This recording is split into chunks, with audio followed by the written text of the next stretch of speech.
suis toujours là, c'est que j'ai battu mon record. Voilà, je n'ai jamais tenu aussi longtemps dans mon sevrage tabagique, donc je suis sur la bonne voie. Ah franchement, je suis émue, je suis trop contente, mais je crois que je peux même pas vous exprimer à quel point ce que ça me fait de pouvoir vous dire ça aujourd'hui. Je n'ai pas craqué hier et pourtant ça n'a pas été facile. Franchement, après ma séance de sport, oui, ça allait beaucoup mieux, mais ça a pas duré, hein, genre, allez, 15 à 30 minutes après, l'envie de fumer est revenue et de manière très intense, hein, malgré le fait que je me répète sans cesse: «Tu pas besoin de ça, tu pas besoin de ça», voire même: «Tu pas ça». Enfin, c'est vrai, en plus, j'aime pas la cigarette, j'aime pas l'odeur, j'aime pas le fait de fumer. C'est pas un truc qui me plaît de base, c'est juste que je le faisais parce que j'étais complètement accro, quoi. Donc voilà, «Tu pas ça, t'as pas besoin de ça». Je me répétais ça en boucle et malgré ça, j'avais une de ces envies de fumer qui était juste horrible. Et franchement, quand on est dans cet état-là, la meilleure des solutions sur le moment, c'est de s'occuper l'esprit, c'est de faire un truc qu'on aime, au moins de faire quelque chose pendant laquelle, en fait, on ne pense pas à fumer ou on n'a pas forcément cette envie de fumer. Pour moi, je me suis rendu compte que ça marchait, bah, pendant le sport, quand je vais marcher aussi, quand je vais faire mes courses. C'est pour ça que je suis allée faire mes courses ce matin. D'ailleurs, je voulais vous montrer un truc aussi, regardez. Leclerc, allez comprendre. 2 cookies chocolat blanc pistache, 5,60 €. 4 cookies chocolat blanc pistache, 5,30 €. Bon, on va prendre les 4, hein, vu que c'est moins cher. En tout cas, il était super bon. Hier soir aussi, un autre truc que j'ai fait et qui m'a bien calmé mes envies, c'était de me prendre un bon bain chaud. Voilà, parce que, bah, il y a des choses comme ça qu'on fait ou des endroits où on va où on ne fume pas. Donc automatiquement, ça manque moins. Bon, c'est pour ça que j'avais essayé de changer ma night routine aussi, en fuyant le canapé le soir pour aller passer ma soirée dans ma chambre, mais je redescendais quand même fumer. Je peux pas vous dire pour hier si ça a marché ou pas, parce qu'hier, j'étais tellement naze que je me suis endormie d'un coup. Mais en tout cas, le bain m'a fait beaucoup de bien. Ce matin, je me suis aussi un peu maquillée parce que au montage vidéo, j'ai vu ma tronche sur la caméra, je me suis dit: «C'est pas possible». Bah, franchement, là, je trouve que ça passe mieux quand même. Donc voilà, je me suis rendu compte aussi, j'y ai pensé, je dis: «Ah bah, pendant que je me maquille, j'ai pas envie de fumer non plus».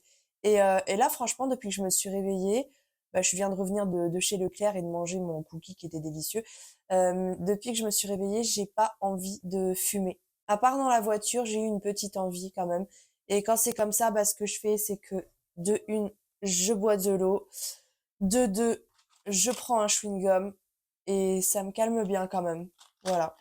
Mais je pense que si j'ai pas envie là ce matin, c'est juste parce que je suis complètement prise en fait. J'ai le nez complètement pris. Je sais pas, ça doit s'entendre à ma voix, non? Vraiment, je pense que c'est la cigarette qui m'a mis dans cet état. Enfin, mes excès là, vendredi, samedi et dimanche où j'étais à 2 paquets par jour, c'était trop, c'était beaucoup trop et c'est ça qui m'a rendue malade et c'est ça qui m'aide là, à l'heure actuelle à aussi, je pense, à ne pas avoir envie de fumer, quoi.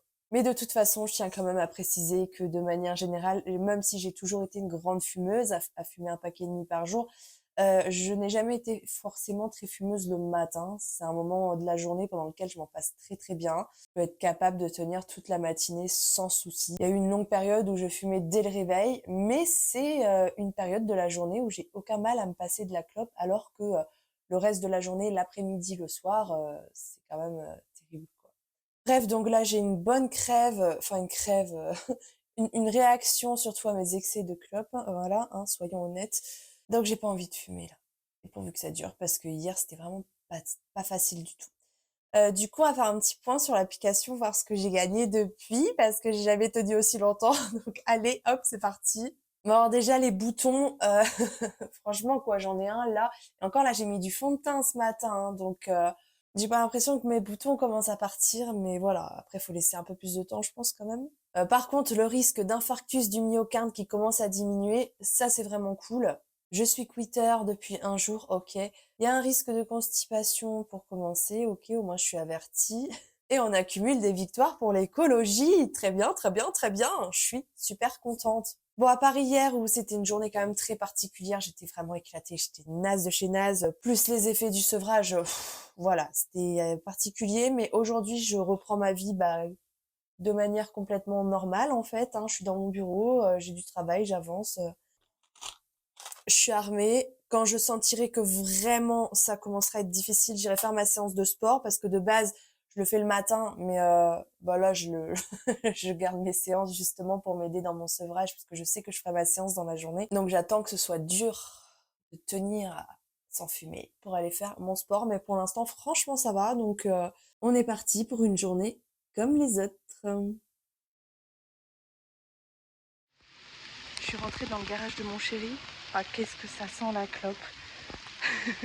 Mais j'ai pas craqué pour autant. Et je sors marcher même s'il pleut. Ah, c'est pas une excuse ça. Ça va faire du bien de marcher.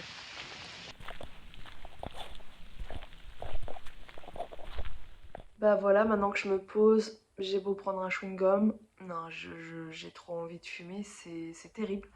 Vraiment terrible. Et je sais pas qui a dit que ça passait en 2-3 minutes quand on avait envie de fumer. Euh...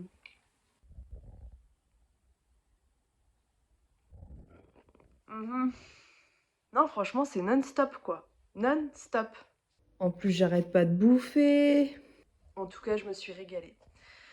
Du pain avec du beurre. Tout ce qu'il y a d'équilibré, on adore. Non, mais c'est super bon en vrai. Bref. En tout cas, je sais pas qui a dit que arrêter de fumer les premiers jours, en tout cas, rendait irritable. Moi, je suis de très bonne humeur. Hein. Je vais aller faire mon sport. Allez, reste positionné. On tape. Allez, ici vous allez pivoter un petit peu. Voilà, torsion sur le haut. Restez en hauteur. Descendez pas. Descendez pas comme ça. C'est vraiment hauteur. Ah, pivote le haut du corps pour engager ses abdos. Comme pour le golf. Exactement. Vite retour dans mon canapé à 5h30 du matin. Faut croire que le canapé est une drogue encore plus dure que le tabac.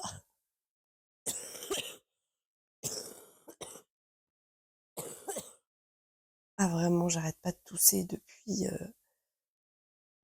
le week-end dernier où je fumais trop, hein. Mais comme me dit l'application, je toussais parce que je fumais trop. Et là, je continue de tousser parce que mon corps se décrasse. Donc ça mieux, ça donne clairement pas envie de reprendre. Hier soir, c'était dur, dur, dur. Donc aujourd'hui, c'est mon 3e jour. Je suis trop, trop fière de moi. Mais oui, j'ai pas fumé 50 clopes, ok. Pour l'odorat, j'ai le nez à moitié bouché en fait, donc j'ai pas l'impression de vraiment avoir un odorat plus développé que d'habitude, quoi. Et oui, c'est mon 3e jour, j'ai dépassé mon record, je suis trop contente. Euh, pour les étourdissements, ouais, j'en ai eu un petit peu, mais bon, rien de méchant. C'était vraiment très très léger, rien d'insurmontable. Par rapport au goût, honnêtement, j'ai pas vu la différence, hein. Est-ce que j'ai des poches sous les yeux? Est-ce qu'elles commencent à disparaître? Je ne sais pas. Et j'ai préservé 200 litres d'eau. C'est dingue quand on y pense. Waouh. Je suis en train de flipper comme une gogole. Quelqu'un peut m'expliquer pourquoi ces rideaux sont en train de bouger tout seuls alors que je suis toute seule à la maison, la fenêtre est fermée, les volets sont fermés. Je ne bouge pas, il n'y a aucune fenêtre d'ouverte, il n'y a personne. Les volets bougent, que ce soit les rideaux, que ce soit en haut ou en bas. Vous voyez ou pas? Je suis pas folle, il bouge. Il sort d'où le courant d'air? Pourquoi il bouge? Je suis en train de devenir dingue.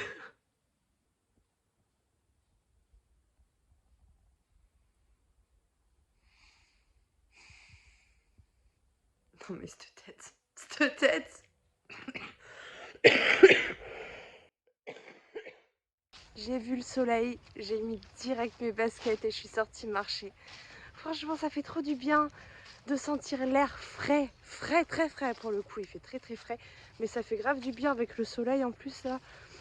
J'ai toujours le nez bouché, mais je sens quand même l'air passer dans mes narines. Et...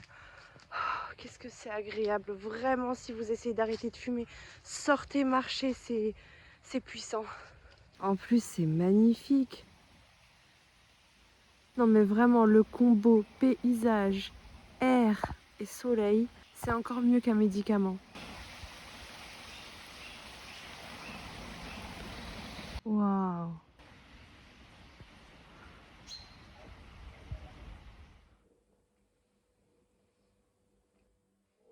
En fait, je me rends compte qu'il faut que je réapprenne à faire des pauses. Quand je suis dans l'action, tout va bien, que je marche, que je fasse du ménage, que je fasse peu importe quoi. Vraiment, tant que je suis dans l'action, il n'y a aucun problème. Mais dès que je me pose, que ce soit pour regarder la télé, donc pour me reposer, pour me divertir, mais aussi pour travailler, pour me concentrer, pour faire du montage vidéo de ce vlog, pour peu importe pourquoi, à partir du moment où mon corps n'est pas en mouvement, j'y arrive pas. Pourtant, je peux pas être en mouvement H24. Je fais déjà 10 000 pas par jour. Ça me paraît compliqué de faire plus en vrai. Puis le but, c'est pas de fuir non plus. Il faut bien que je fasse face à ce qui m'arrive. Il faut vraiment que je réapprenne à faire des pauses, je crois. Mais comment je faisais avant, quand je fumais pas? Pourquoi j'arrive pas à m'en rappeler?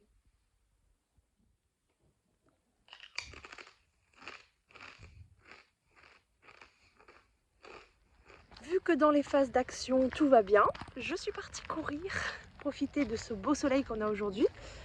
Et je vais alterner comme ça des phases d'action, des phases de repos, enfin des phases de mouvement de mon corps et des phases de, pas vraiment de repos, mais d'action cérébrale, on va dire ça comme ça. Mais alors comment on fait réellement une pause du coup? Non mais je me pose vraiment la question, genre. Bah si, quand on mange, quoique, ça dépend. Quand on mange en pleine conscience, on fait une pause. Mais on fume jamais en pleine conscience. Donc quand on fume, on fait pas de pause. Bon allez, c'est parti, je vais courir. Parce que là, franchement, j'ai l'esprit complètement embrouillé.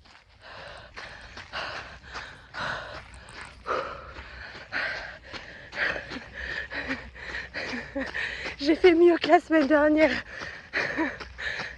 Pour ceux qui n'auraient pas suivi le dernier vlog, j'ai repris le sport la semaine dernière. Donc ça, c'est ma 3e course depuis ma reprise. Voilà, voilà. Je suis... Ça, je le coupais toujours au montage. Hein. Voilà. Je suis très très contente de moi. Ça fait un bien fou. Mais vraiment...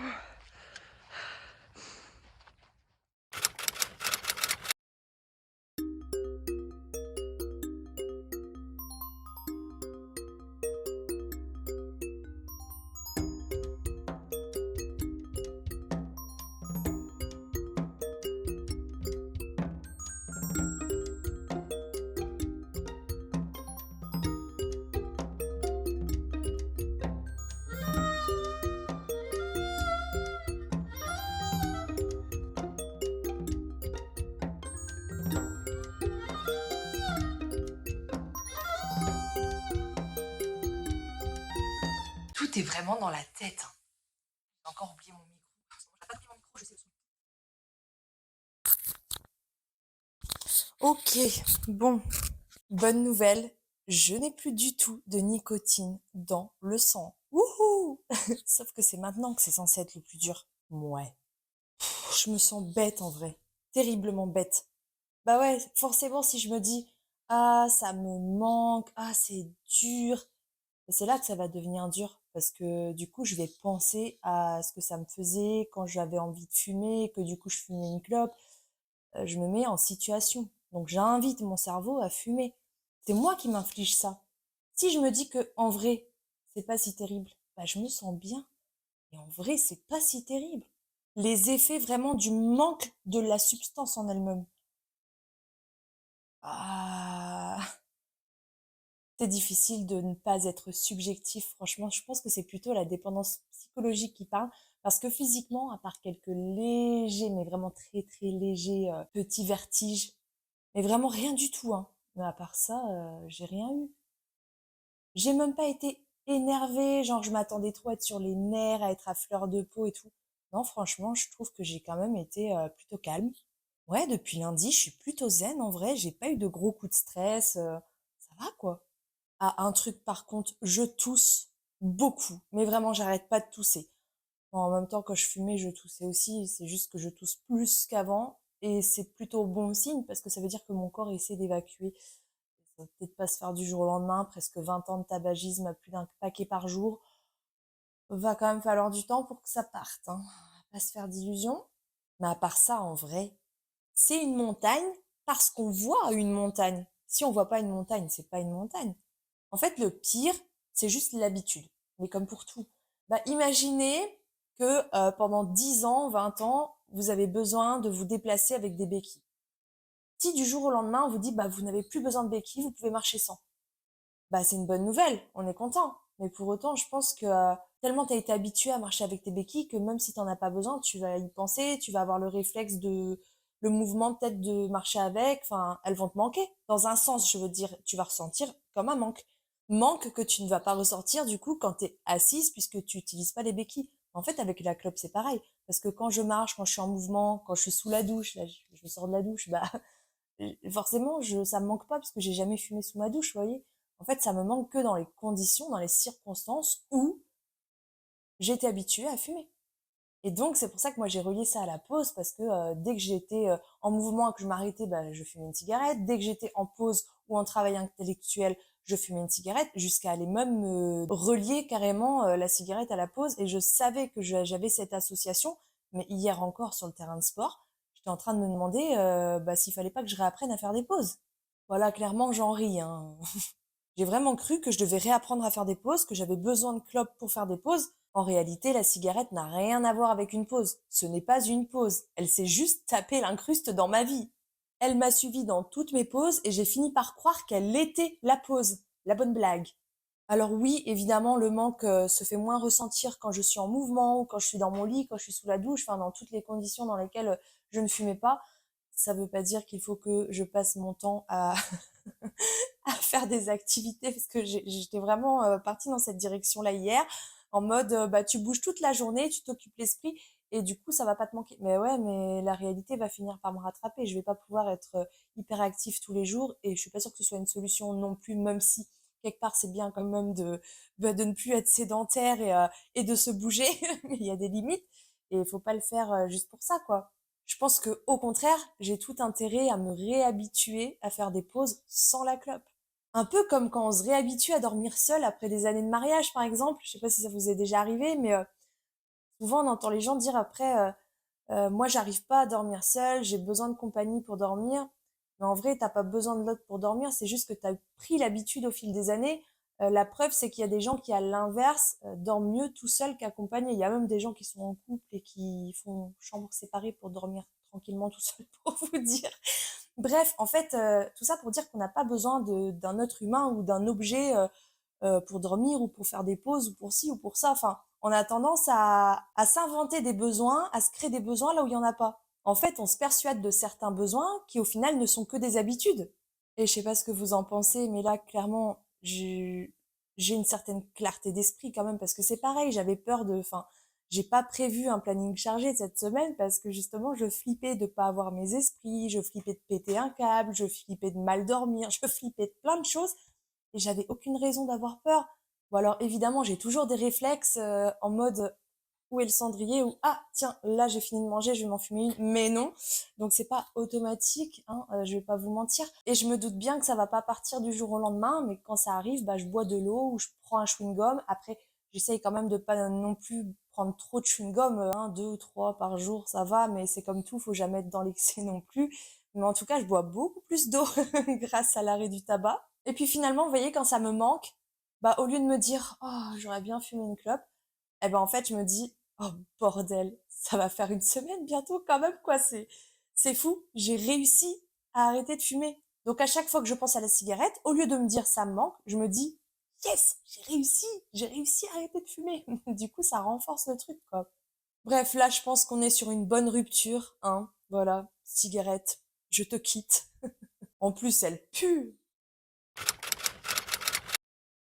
Mais trop bien! Ma peau est beaucoup moins sale. Le coton que j'ai utilisé pour nettoyer ma peau, il est blanc, regardez. Je sens que je respire mieux. C'est trop bien comme sensation. Franchement, j'ai l'impression de redécouvrir la respiration. Juste respirer en vrai, c'est cool. On n'a pas besoin de fumer ou de constamment être en train de faire un truc, de s'occuper. Parfois, juste rien faire, le temps d'un instant et respirer, ça fait trop du bien. T'as envie de dire bonjour? C'est bien, ma petite caramel d'amour. Bonjour par ici. Mm. En vrai, je me sens bien. Très bien même. Beaucoup mieux en plus qu'avant. Et vous savez quoi? Je vais vivre mon premier week-end sans tabac. Arrête de faire ta faux folle, on m'entend plus parler là. Je vais vivre mon premier week-end sans tabac depuis presque 20 ans. Et j'ai même pas peur. Je suis trop contente, j'ai hâte. En fait, je me suis lancée dans l'arrêt du tabac en début de semaine avec beaucoup de peur. Notamment avec la peur que ça me manque. Et ça n'a pas été facile au début, vous l'avez vu. Mais franchement, depuis hier, depuis que j'ai compris en fait ce qui se passait dans ma tête et que le manque n'existait pas réellement, eh ben ça ne me manque plus du tout. J'y pense, mais je suis pas dans un état de manque ou d'envie.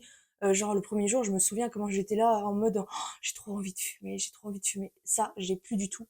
En vrai, je dirais que le manque de la nicotine, oui, il existe, et que c'est d'ailleurs la nicotine qui nous fout dedans, hein, c'est le principe de la drogue. Mais au final, je pense qu'on exagère les effets réels de la substance par la dépendance psychologique, en se trouvant en fait des excuses pour expliquer ce qu'on ressent. Et en réalité, bah, c'est notre dépendance psychologique qui est liée à nos peurs et à toutes les associations qu'on peut faire avec la clope, comme j'ai pu le faire. Donc la clope, c'est la pause, alors que pas du tout. Je pense qu'il y a plein d'associations qu'on peut faire comme ça tant que bah, c'est quelque chose qui nous accompagne au quotidien. Donc on peut lui donner beaucoup de signification. Et en fait, le jour où déjà on n'est plus sous l'emprise de la nicotine, et vous voyez, c'est tombé vraiment pile poil. Dès que j'ai plus eu de nicotine dans le sang, bah, j'ai ouvert les yeux en fait.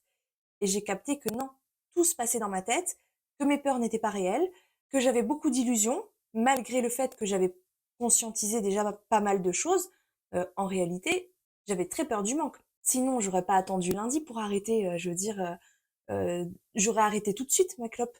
J'aurais pas prévu une date, attendu d'arriver à la date, fumé 10 fois plus. Enfin, ouais, j'étais à 2 bons paquets par jour, vendredi, samedi, dimanche. Ça m'a mis dans un de ces états. En plus, je vous dis pas comment ma respiration sifflait et tout. Enfin, du gros n'importe quoi. Si j'avais pas toutes ces peurs, si j'avais pas cette dépendance psychologique, j'aurais arrêté tout de suite. J'aurais pas attendu le lundi et j'aurais pas eu besoin de mon mental aussi pour arrêter lundi parce que lundi, j'ai arrêté au mental, hein. Aujourd'hui, c'est plus le cas, mais lundi, ça l'était. C'était pas facile. Il aura donc fallu que je passe par ce sevrage de la substance pour ouvrir les yeux, pour me débarrasser de la dépendance psychologique. Eh ben, je confirme que Allen Carr, dans son livre, a totalement raison. Il m'a vraiment aidé dans mon propre cheminement. Merci beaucoup, Allen Carr. Et franchement, je suis choquée de voir ce que j'ai gagné en très peu de temps finalement, puisque bah, j'ai arrêté lundi, dimanche soir à minuit. Et nous sommes actuellement vendredi, il est 11h10, donc ça fait même pas 5 jours encore. Et j'ai déjà gagné 70 € en ne fumant pas 5 paquets. Et ce qui me choque d'autant plus, c'est que j'ai gagné 7 heures de temps, genre du temps réel, pas l'espérance de vie. Enfin déjà l'espérance de vie, c'est choquant de se dire 21 heures en une semaine. Attends. En une semaine de vie, j'ai gagné une journée quasiment d'espérance de vie. Et j'ai gagné 7 heures de temps. Soit presque une journée de travail, quoi. Enfin oui, une journée de travail, parce que là, on est que vendredi matin. D'ici ce soir, je pense que ça sera passé à 8 heures du coup. Donc, en gros, sur une semaine, j'ai gagné une journée de travail au niveau du temps. Mais c'est un truc de malade. Là, je réalise vraiment tout ce que j'ai perdu avec la cigarette. On a beau le savoir, c'est vraiment impressionnant. Et je suis super contente aussi parce que honnêtement, je pensais passer plus de temps sur mon sevrage tabagique. Je m'attendais pas à me sentir aussi bien là aujourd'hui pour clôturer ce vlog. Pour moi, c'est réussi quoi. Pour moi, là, c'est vraiment, c'est dans la poche en fait, clairement. Après, même si je me sens invincible, attention, j'ai quand même conscience de mon passif d'addiction au tabac. Et évidemment, je vais pas prendre le risque de retoucher une clope. Plus jamais de ma vie, je ne retoucherai une cigarette. Même si, à l'heure actuelle, je me dis que ça me donne pas du tout envie, et que vu que ça me fait plus rien, que j'ai ouvert les yeux, bah, en fait, je peux en fumer une et que ça changera rien. Même si je le pense à l'heure actuelle, j'ai aussi conscience que bah, le tabac est une réelle drogue et que si j'ai dû arrêter, c'est que je suis déjà tombée dans le piège une fois. Pour autant, j'étais loin d'être bête. Donc, ça veut dire que je peux très bien retomber dans le piège une deuxième fois, comment est-ce que je ferai à ce moment-là pour y arrêter. Et faut pas oublier que la dépendance à la nicotine, c'est une chaîne, c'est une réaction en chaîne. Et donc avec le principe même de la chaîne, une seule cigarette va en entraîner une deuxième, même si c'est pas tout de suite, même si c'est plusieurs jours, voire plusieurs semaines après. La première veut dire qu'il y aura forcément une deuxième, puis une troisième. En fait, on relance la chaîne. Donc faut rester méfiant, quoi. Donc plus jamais je ne toucherai à cette merde, plus jamais je ne fumerai, plus jamais. Fumer, c'est se mettre en prison. Fumer, c'est creuser sa tombe depuis sa prison. Fumer, c'est se ruiner pour enrichir des gens sans scrupules. Fumer, c'est aussi abîmer la planète. Et en échange, rien de bon. Rien. Que dalle. Nada. Juste des illusions. Et un jour, on se réveille et on se dit, bah merde, quoi. Et d'ailleurs, je crois bien qu'une illusion du tabac commune aux troubles du comportement alimentaire, c'est la peur du manque. La différence, et pas des moindres, c'est que fumer, on n'en a vraiment pas besoin, pour le coup. Manger, par contre... En tout cas, j'ai très envie de changer mon alimentation maintenant. C'est de toute façon ce que j'ai prévu. Ça arrive juste après, dans l'ordre, voilà. Donc ça tombe bien. Je pensais juste que mon sevrage tabagique prendrait beaucoup plus de temps. Et en fait, ça a été ultra rapide. Mais tant mieux, je suis super contente. En tout cas, sachez qu'arrêter de fumer booste la confiance qu'on a en nous parce que on se rend compte qu'en fait, on est tout à fait capable et que c'est pas aussi dingue que ce qu'on imaginait, c'est pas aussi dur, c'est pas, enfin voilà, qu'on ne voit pas la montagne, il n'y a pas de montagne, hein. Donc ça me rassure pour mes changements alimentaires à venir. Du coup, je me sens plus sereine, plus confiante. Et je pense que ça m'aidera aussi. Donc, on est sur la bonne voie. Je suis trop contente. C'est une victoire. Allez, à la semaine prochaine. Bisous!